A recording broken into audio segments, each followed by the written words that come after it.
त्याप्रमाणे final account मध्ये आपण काय करतो, ट्रेडिंग अकाउंट बनवतो, पीएल अकाउंट बनवतो, बॅलन्स शीट बनवतो. त्याच पद्धतीने हा टॉपिक आहे एनपीओचा. एनपीओ मध्ये आपण काय बनवतो तर इन्कम एक्सपेंडिचर अकाउंट आणि बॅलन्स शीट. बिझनेसचे दोन प्रकार आहेत, एक आहे ट्रेडिंग कन्सर्न, दुसरा आहे not for profit concern. Trading concern म्हणजे काय की ज्या बिझनेसचा उद्देश पैसे कमवणं हा असतो त्याला म्हणतात ट्रेडिंग कन्सर्न.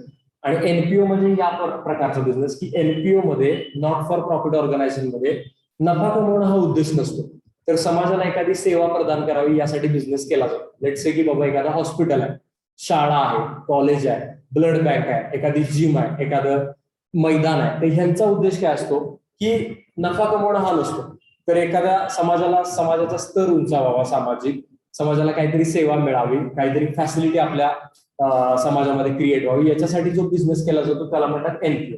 आता अकाउंटिंग दोघांना पण करायला लागतं, म्हणजे जे ट्रेडिंग कन्सर्न आहे त्यांना पण करायला लागते आणि जे हे एनपीओ वाले आहेत त्यांना पण ते करायला लागते. मग यांना पण वर्षामध्ये यांचे खर्च किती झाले, यांचा इन्कम किती झाला, यांना लॉस झाला का प्रॉफिट झाला, मग यांच्या बॅलन्स शीट मध्ये यांच्याकडे असेट्स कुठले आहेत, यांच्याकडे लायबिलिटीज कुठल्या आहेत, हे सगळं ज्या टॉपिक मध्ये अकाउंटिंग आपण ज्याला करतो त्याला म्हणतो आपण एनपीओ. म्हणजे एक प्रकारे हे तुमचं फायनल अकाउंट आहे, एक प्रकारे हे तुमचं काय फायनल अकाउंट आहे. प्रॉब्लेम हा कसा दिलाय बघा, following is the summary of receipt and payments of Jai Bajrangbali व्यायामशाळा Ajara for the year ending on 31/3/2007. एक तुम्हाला इथं रिसीट पेमेंट अकाउंट दिले, म्हणजे ज्या पद्धतीनं फायनल अकाउंट मध्ये ट्रायल बॅलन्स दिलेला असतो तसा स्वरूपाचा इथं तुम्हाला रिसीट पेमेंट अकाउंट इथं दिले. आता रिसीट बाजूला जर तुम्ही बघितलं डाव्या बाजूला तर ते सगळे काही इन्कम आहेत आपले, ठीक आहे. ओपनिंग बॅलन्स आहे, सबस्क्रिप्शन म्हणजे वर्गणी आहे मेंबर्स कडनं मिळालेली, डोनेशन बिल्डिंग साठी कोणाकडनं तरी देणगी मिळाली, एंटरटेनमेंट रिसिप्ट मिळाल्या, इंटरेस्ट मिळाला, एंट्रन्स फीज मिळाल्या, या सगळे इन्कम आहेत. आणि उजव्या बाजूला पेमेंट बाजूला आपले सगळे खर्च आहेत, ज्यामध्ये सॅलरी आहे, लाइटिंग आहे, जनरल एक्सपेन्सेस, एंटरटेनमेंट, या पद्धतीने सगळे काय दिले तुम्हाला खर्च दिले. तर सिंपल जसं डाव्या बाजूला इन्कम दिलेले रिसिप्ट बाजूला, उजव्या बाजूला सगळे तुमचे काय दिले एक्सपेंडिचर दिले, खाली काही ऍडजस्टमेंट दिल्यात. सेम जसं फायनल अकाउंटचं आपलं स्ट्रक्चर आहे तसंच याचं सुद्धा असतं. यामध्ये बघा आता नेमकं इथे काय दिलेलं आहे, त्यामध्ये ऍडजस्टमेंट बघूया ऍक्च्युली. यामध्ये बघा पहिली ऍडजस्टमेंट काय दिली आहे खाली, जय बजरंगबली व्यायामशाळा has 4,500 members paying annual subscription of ₹40 इच. या व्यायामशाळेमध्ये टोटल मेंबर किती येतात तर 4,500 मेंबर आहेत, आणि हे 4,500 मेंबर वर्षाला अॅन्युअली ₹40 वर्गणी देतात. ठीक आहे, ही ऍडजस्टमेंट आहे, ही सबस्क्रिप्शन रिलेटेड आहे. रिसिट बाजूला दुसरा पॉईंट त्याला टिक मार्क केलेली आहे. ओके, ती ऍडजस्टमेंट काय ती त्यावेळेला आपण बघूया. सेकंड, याच्या खाली बघा आउटस्टँडिंग सॅलरी दिले 5,000 वर टिक मार्क केलेली आहे. On 1/4/2006 assets stood as under. 1/4/2006 ला असेट्सचा काही बॅलन्स दिलाय, तो खालील प्रमाणे आहे, ज्यामध्ये बिल्डिंग, फर्निचर आणि त्याला खाली डिप्रिसिएशन सांगितले 10%. डायरेक्टली बघूया काय ते. Interest on investment 2,000 not received, directly बघूया. कॅपिटल दिलेलं आहे 1,27,720 कॅपिटल लिहितो बॅलन्स शीटच्या लायबिलिटीला, ते डायरेक्टली बघूया. 50% of entrance fees to be capitalise. Entrance फीजला ऍडजस्टमेंट आहे कॅपिटलायझेशनची, त्याला पण आपण टिक मार्क इथे केलेले आहे. एनपीओचा प्रॉब्लेम सोडवताना सगळ्यात महत्वाचा पहिला पॉईंट काय आहे, मी तुम्हाला फायनल अकाउंट मध्ये पण सांगितले, अकाउंटिंग किंवा फायनल अकाउंट जे आपण बनवतो ते बनवतो एका वर्षासाठी बनवतो. ठीक आहे, आणि ज्या वर्षासाठी अकाउंटिंग तुम्ही करताय त्याच वर्षाचे खर्च आणि इन्कम तुम्हाला सगळे रेकॉर्ड करायचे असतात. ठीक आहे, आत्ताच जे आपण अकाउंटिंग बनवायला बसलेलो आहे ते अकाउंटिंग बनवतो, ही तारीख बघा, receipt payment account for the year ended 31 March 2007. तर 31 मार्च 2007 ला हे वर्ष संपलं, तर हे कधी सुरू झालं असेल मग 1 एप्रिल 2006 ला. म्हणजे काय तुम्ही म्हणायचं 2006-07 या वर्षासाठी आम्ही अकाउंटिंग काय ते करतोय. ठीक आहे, पाहिजे तर इथं रेफरन्ससाठी आपण लिहून ठेवू, हे जे आपण सगळं अकाउंटिंग करतो आहे ते कुणासाठी करतोय, कुठल्या वर्षासाठी करतोय, तर हे आपण करतोय 2006-07 साठी. ठीक आहे, 2006-07 साठी. मग आता हे का आपण बघितलं तर इथं बघा सबस्क्रिप्शनच्या पॉईंट मध्ये जरा बघा, वर्गणी नावाचा हा जो पॉईंट आहे यामध्ये बघा इथं तुम्हाला 2 वर्ष दिली, इथं तुम्हाला 2 वर्ष दिली, एक दिले 5-6, दुसरं दिले 6-7. आता 5-6 हे मागच्या वर्षाची वर्गणी आहे, त्याच्याकडे आपण बघायचं पण नाही. मागच्या वर्षाचं काय येते पुढच्या वर्षाचं काय येते त्याला या अकाउंटिंग मध्ये काही जागा तिथं नसते, ते त्या वर्षात लिहायचं असते. त्यामुळे 5-6चं जे आहे त्याला आपण आता कन्सिडर करणार नाहीये. फक्त आपला संबंध कुणाशी आहे तर तो आहे 6-700. ठीक आहे, सिंपल आहे. याला सोडवायचं कसं तर हे पहिलं इन्कम एक्सपेंडिचर अकाउंट आहे. या इन्कम एक्सपेंडिचर अकाउंटचा बेसिकली फॉर्मॅट असा आहे की तुम्हाला डाव्या बाजूला डेबिट साईडला सगळे खर्च रेकॉर्ड करायचे, सगळे एक्सपेन्सेस, उजव्या बाजूला सगळे तुमचे इन्कम रेकॉर्ड करायचे. ठीक आहे, डाव्या बाजूला सगळे खर्च आहेत तुमचे, उजव्या बाजूला सगळे तुमचे आहेत काय, डाव्या बाजूला खर्च, उजव्या बाजूला इन्कम. बॅलन्स शीट आपली सेम. बॅलन्स शीटला तुम्हाला माहिती आहे 2 बाजू आहेत आपल्या. एक आहे इकडे लायबिलिटी साइड, दुसरी आहे इकडे असेट साइड. ठीक आहे, लायबिलिटीज आहे, असेट्स आहेत. तर एक नॉर्मल जसं आपण बघतो अकाउंटिंग मध्ये तशा स्वरूपाचं इथं काम आहे. इकडं बॅलन्स शीट आणि इकडे हे तुमचं आहे ते इन्कम एक्सपेंडिचर अकाउंट. ठीक आहे, सो स्टार्ट करूया बघा प्रॉब्लेमला. पोस्टिंगला स्टार्ट करूया बघा. पोस्टिंग करत असताना पहिला रेसिट साईडचं करूया. तर पहिला पॉईंट आहे टू बॅलन्स बिल्डिंग, ओपनिंग कॅशचा बॅलन्स. याला आपण कधीही रेकॉर्ड करत नाही, त्याला सोडून द्यायचं. त्याच्या खाली बघा सबस्क्रिप्शन आहे. सबस्क्रिप्शन मध्ये 2 वर्षाचं सबस्क्रिप्शन आहे. आपला संबंध कुणाशी आहे फक्त बोला 6-700. तर अमाऊंट किती आहे बघा ती 60,000. सबस्क्रिप्शन म्हणजे वर्गणी, वर्गणी मिळणं हा इन्कम आहे आपल्यासाठी. याला इथं रेकॉर्ड करा इन्कमला बाय सबस्क्रिप्शन. याला लिहा bye subscription.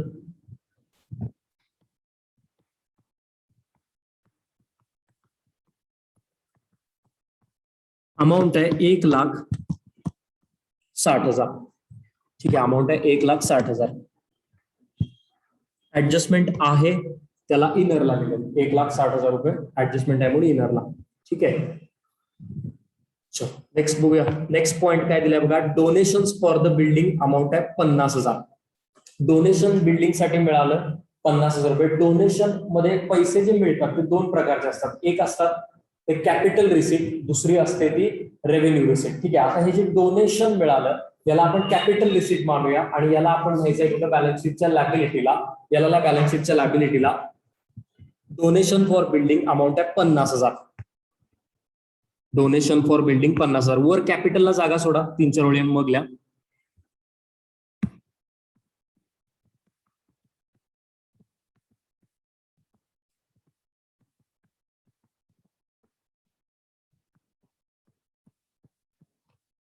Donations for building 50,000. मी थोडं रफली असलाय फॉर्मेट, त्यामुळे जरा ओबड झालं. नेक्स्ट बघा, रिसिट्स फ्रॉम एंटरटेनमेंट. काहीतरी मनोरंजनाचा कार्यक्रम घेतला, त्याला तिकीट ठेवलं, त्या तिकिटाचे पैसे मिळाले, हा इन्कम आहे आपला. आणि हा इन्कम आपण लिहायचा इन्कम बाजूला. एंटरटेनमेंट रिसिट 36,440 लिहा इथं. सबस्क्रिप्शनला 1-2 वेळी जागा सोडा आणि मग लिहा.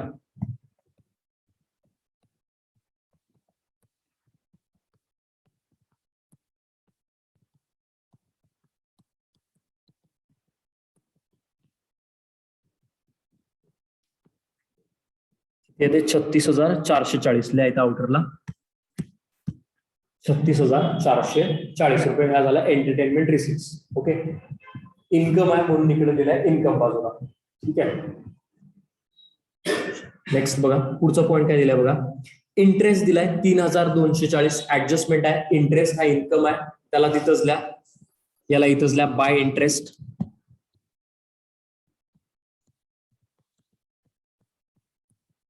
Bye interest 3,240. 3,240 इंटरेस्ट. नेक्स्ट बघा एंट्रन्स फीज आहे. एंट्रन्स फीज अमाऊंट आहे 45,000. एंट्रन्स फी तुम्हाला माहिती आहे, नवीन व्यायामशाळेत जेव्हा मेंबर येतो तेव्हा आपण त्याच्याकडे एंट्रन्स फी घेतो त्याची. तर एंट्रन्स फी हा आहे इन्कम. ठीक आहे, इन्कम लिहा तिथंच, ऍडजस्टमेंट आहे म्हणून इनरला. By entrance fees 45,000. By entrance fees ला 45,000.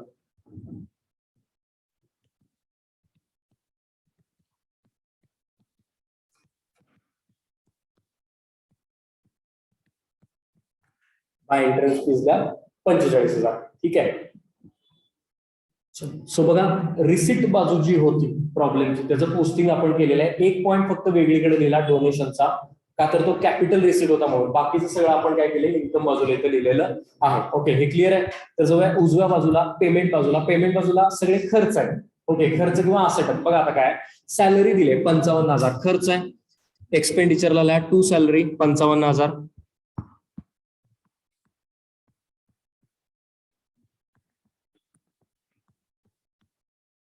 To salary 55,000.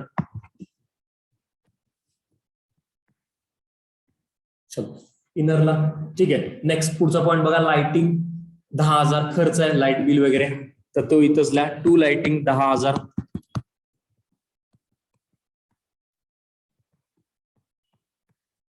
टू लाइटिंग 10,000 रुपये. नेक्स्ट यानंतर जनरल एक्सपेन्सेस 15,360, तो पण इथंच एक्सपेंडिचर आहे म्हटल्यावर.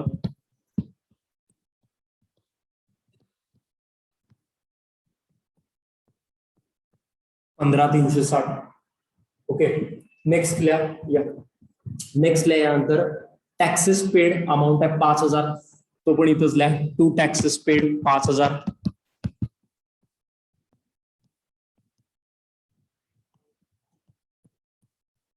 Tax paid 5,000.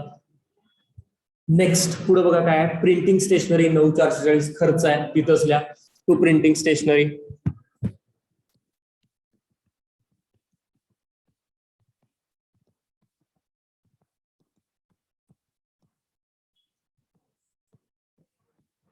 $9,440. येस, तर हे 9,440.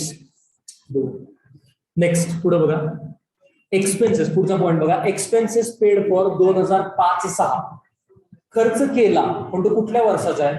2005-6. 5-6 कुठलं वर्ष आहे तुमचं? मागचं आहे, त्याला इथं आपण घेत नाही, ते मागच्या वर्षात रेकॉर्ड करायला लागेल, त्याला सोडून द्या. नेक्स्ट बघा, fixed deposit with Ajara urban bank. Fixed deposit ठेवलंय बँकेमध्ये. इन्व्हेस्टमेंट, इन्व्हेस्टमेंट कुठली तो? इन्व्हेस्टमेंट असेल तर कुठे लिहितो आपण त्याला? असेटला. मालमत्ता संपत्ती बोललं का बाळा? इन्व्हेस्टमेंटला त्याला म्हणा fixed deposit with bank.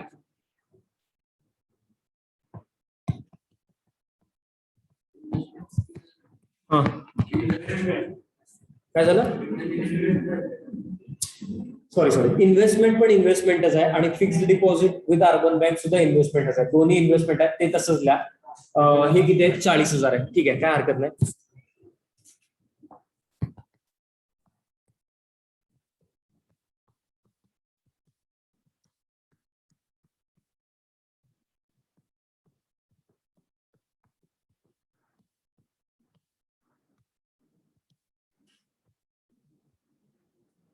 Investment आहे 1,20,000. इनरला लिहा ऍडजस्टमेंट आहे त्याला.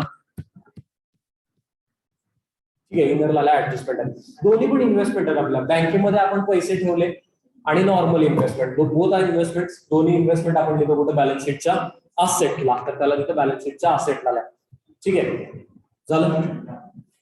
लास्ट बघा यानंतर काय पॉईंट दिलाय, by balance CD. By balance CD म्हणजे काय असतं? तर हे जे रिसिप्ट पेमेंट अकाउंट आहे, हे म्हणजे एक प्रकारे कॅशबुक आहे, आणि वर्षाच्या शेवट जी काही रोख रक्कम शिल्लक राहिली ती म्हणजे तुमची बाय बॅलन्स सीडी. हा किती पैसे दिले तुम्हाला? 35,800. ओके, तर हा बँक बॅलन्स आहे, हा लिहा असेटला. बँक 35,800.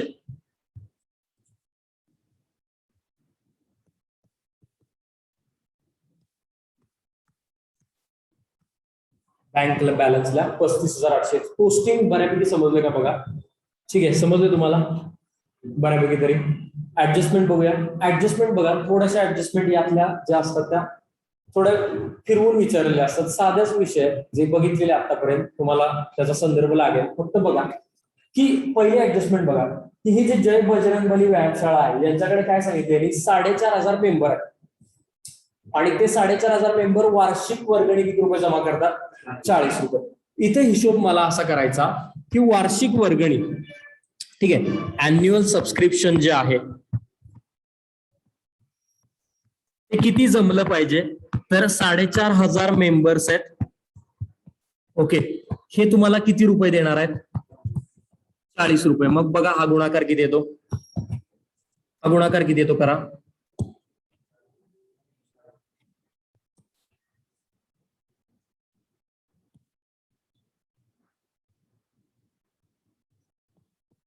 एवढे येतात का बघा? एवढे येतात का बघा?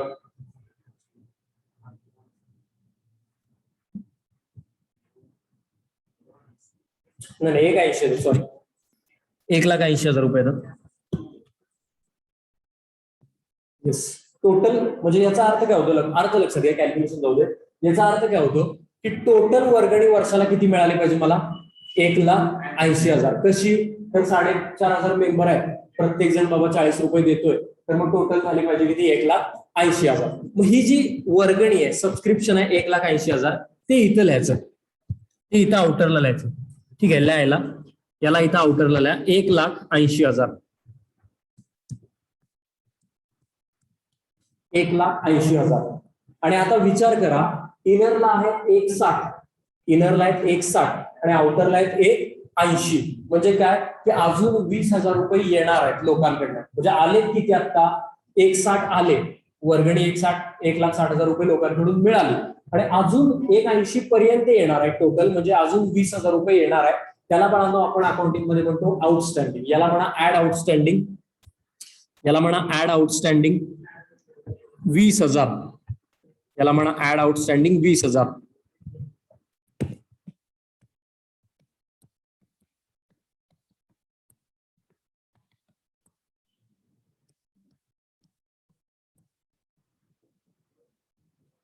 Okay, add outstanding 20,000. आता एक गोष्ट लक्षात ठेवा, कायम इथनं एनपीओचा टॉपिक जेव्हा कधी शिकू तेव्हा आणि आपण शिकणारच आहे, इन्कम आउटस्टँडिंग असेल तर पैसे येणार असतात, आणि एक्सपेंडिचर आउटस्टँडिंग असेल तर पैसे आपण देणार असतो. वर्गणी आपल्याला येणार आहे 20,000 रुपये, आणि जे येणं आहे त्याला आपण बघा असेट म्हणतो. त्यामुळे याचा दुसरा इफेक्ट आहे असेटला आउटस्टँडिंग सबस्क्रिप्शन 20,000.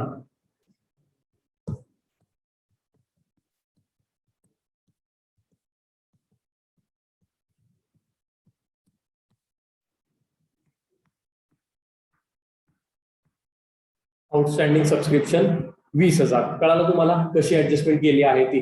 सिंपल आहे. इन्कम आउटस्टँडिंग असेल पैसे येणार आहेत, असेट आहे. एक्सपेंडिचर आउटस्टँडिंग असेल पैसे द्यायचे आहेत, पैसे लॅबिलिटीला लिहिले पाहिजे. ओके, सेकंड ऍडजस्टमेंट नंबर 2 बघा. Provide outstanding salary 5,000 outstanding salary. Outstanding म्हणले की आपण काय करतो बोला, काही पण आउटस्टँडिंग दिसले काय करतो आपण त्याला ऍड करतो. लिहा इथं ऍड आउटस्टँडिंग 5,000.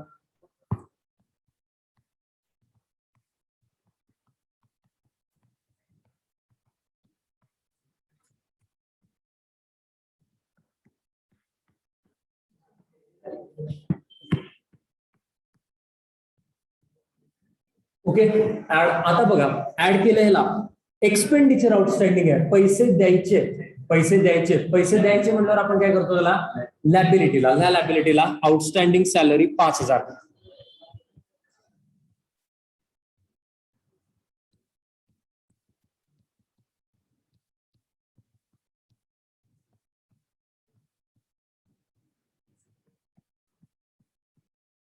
आउटस्टँडिंग सॅलरी किती आहे 5,000. ओके, सो या दोन ऍडजस्टमेंट कळाल्या का बा. आउटस्टँडिंगचा पहिला इफेक्ट ऍड हाच येतो, फक्त दुसरा इफेक्ट इन्कम एक्सपेंडिचर आहे त्याच्यावर डिपेंड आहे.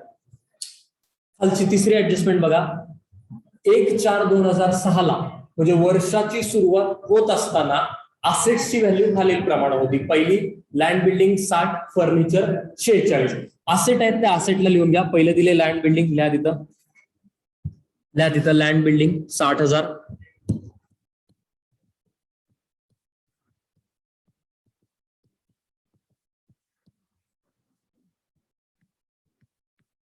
आणि दुसरं काय बोला, फर्निचर किती आहे 46,000. ओके, या दोघांना डिप्रिसिएशन सांगितले किती टक्के, 10%. करा जरा, करा डिप्रिसिएशन. पहिला लँड बिल्डिंगला किती बोला,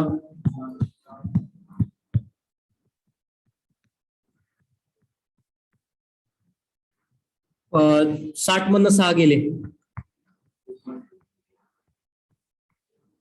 54,000 रुपये. सेकंड फर्निचरला किती बोला, बरोबर आहे, लेस डिप्रिसिएशन 10%, 4,600. 46 मध्ये 4 गेले 42, म्हणजे हे 41,400 येतात का बघा.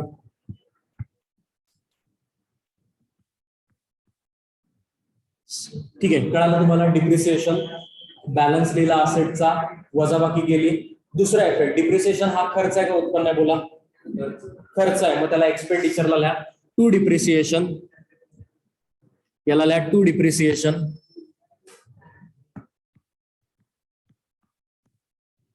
पहिला आहे बिल्डिंग, दुसरा आहे फर्निचर. काय अमाऊंट आहे जरा सांगा रे. 6,000 आणि दुसऱ्याची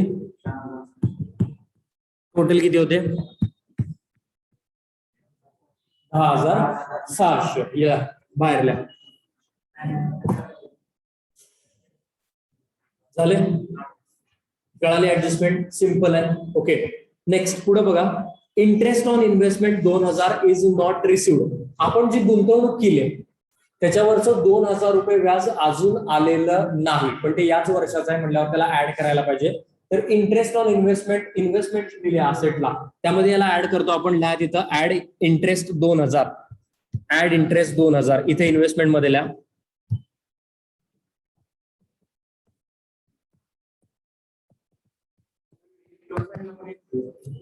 यस यस यस त्यात पण ऍड करायचं बघा. Yes yes. प्रत्येक ऍडजस्टमेंटचे आपण 2 इफेक्ट करतो. 1,22,000. ओके 1,22,000. प्रत्येक ऍडजस्टमेंटचे बाळांनो 2 इफेक्ट येतात. कुठला पण टॉपिक तुम्ही घ्या, कुठला पण. ओके इव्हन बीकॉम एमकॉम सगळीकडे अकाउंटिंग सेम आहे सगळं. झालं. सेकंड, आता हा इंटरेस्ट इथं ऍड करा. ऍड आउटस्टँडिंग 2,000 यामध्ये.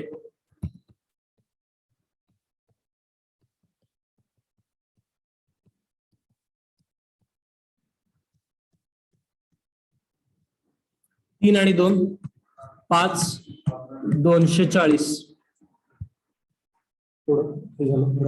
5,240 रुपये. कळालं. नेक्स्ट पुढे बघा.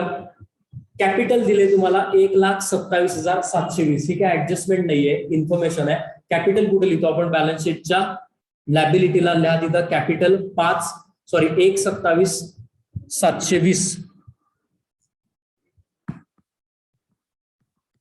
इनरला 1,27,720 रुपये. ओके 1,27,720 रुपये. ठीक आहे झालं. कळालं. नेक्स्ट पुढे बघा. Last adjustment. 50% entrance fees should be capitalise. Entrance fees पैकी 50% फीज कॅपिटलाइज करा, म्हणजे काय? भांडवलीकरण करा. 50% त्यातनं वजा करायचे एंट्रन्स फी मधनं आणि कॅपिटल मध्ये ऍड करायचे. करा तिथं. एंट्रन्स फीच्या खाली लिहा लेस 50% फॉर कॅपिटलायझेशन.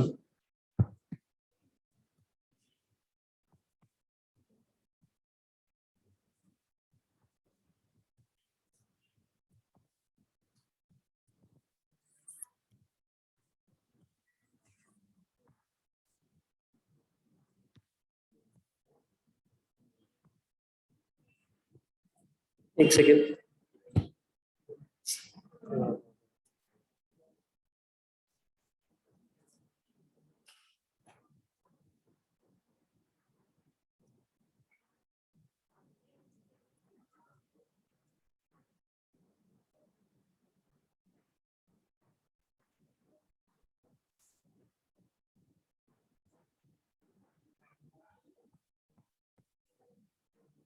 किती येतात बोला? आउटरला किती राहतात?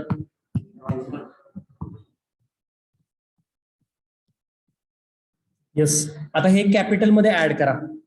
याला म्हणा ऍड एंट्रन्स फीज 22,500. किती होतात बघा टोटल? हे 20, 7 आणि 5 1200, 2 अच्छाला 1 म्हणजे हे 10, हे 5, हे 1 50 220 होतात का बघा? 150 220 होतात का बघा? झाले. सो मित्रांनो प्रॉब्लेम आपला झालेला आहे, काही राहिलेलं नाही यामध्ये. क्लोजिंग करायचं आपल्याला. सिंपल प्रॉफिट लॉस कॅल्क्युलेट करायचं. इथं बघा कुठली बाजू मोठी येते, इन्कम का एक्सपेंडिचर? बघा जरा कोणती मोठी येते. करा जरा क्विकली करा, थोडस व्यवस्थित करा.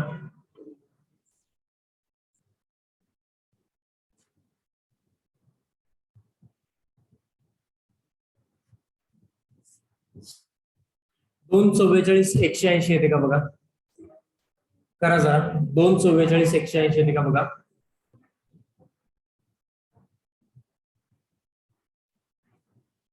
244,180 लिहा इथं.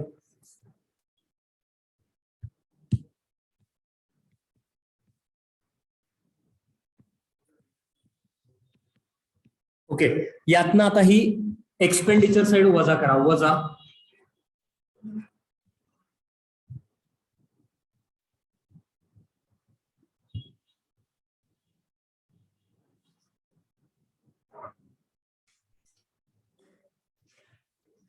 1,64,500 रुपये सरप्लस राहतो का बघा. यात जो प्रॉफिट राहतो याला प्रॉफिट म्हणत नाही, याला आपण सरप्लस म्हणतो. ठीक आहे. तर लिहा हा 1,64,500 हे उत्तर लिहा. 1,64,500 याला बाळांनो म्हणतात सरप्लस. आणि हे उत्तर आहे तुमचं. ठीक आहे, या प्रॉब्लेमचं हे तुमचं उत्तर आहे. 1,64,500 बघा. 1,64,500 या पद्धतीनं सरप्लस म्हणजे उत्तर आहे. जसा प्रॉफिट आला तर कॅपिटल मध्ये आपण त्याला ऍड करतो, तसा हा सरप्लस आला तर याला पण कॅपिटल मध्ये ऍड करायचा. कॅपिटलच्या खाली ऍड सरप्लस 1,64,500. ऍड सरप्लस 1,64,500 कॅपिटलच्या खाली.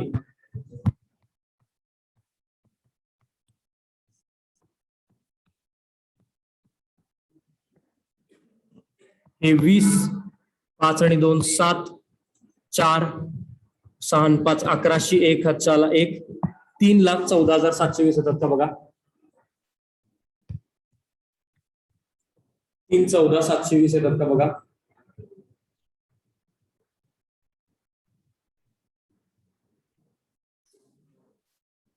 तीन 69,720.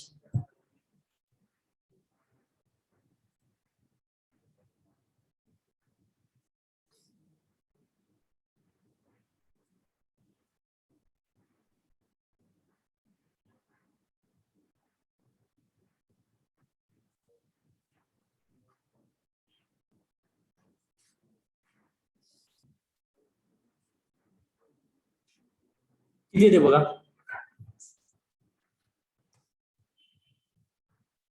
राहिले की यामध्ये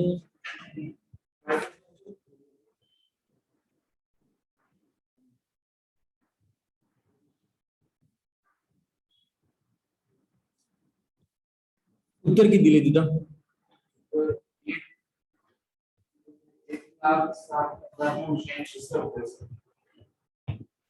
1,07,000.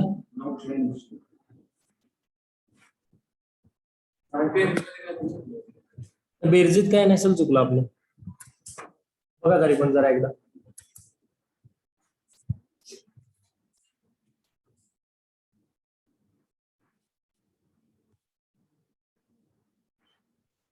सोडवलेला आहे इश्यू, प्रॉब्लेम आहे तुमच्याकडे कुठे.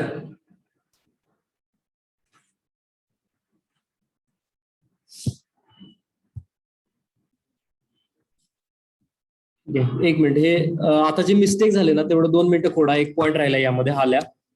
टू हे फक्त वाचताना लिहायचं राहून गेलं, तसं झालं हे.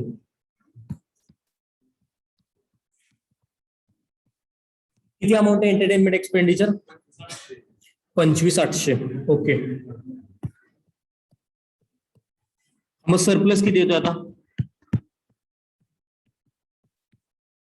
सरप्लस किती येतो आता.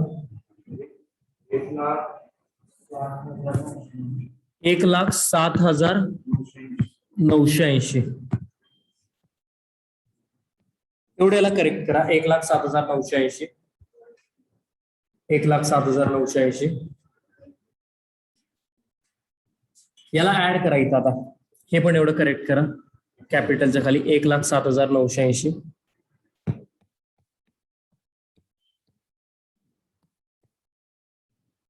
8 2 10 0 चला 1 9 10 11 12.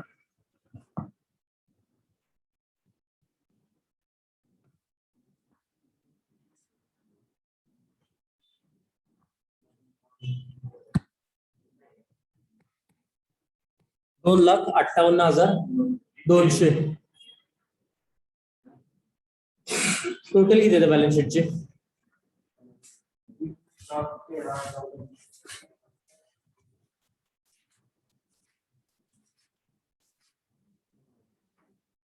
3,13,200. येस, बरोबर आहे तिला.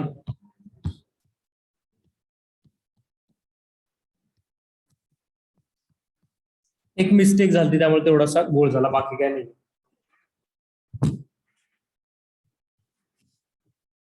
झाले? हा, लिहून घ्या, करून घ्या, टोटल लिहून घ्या.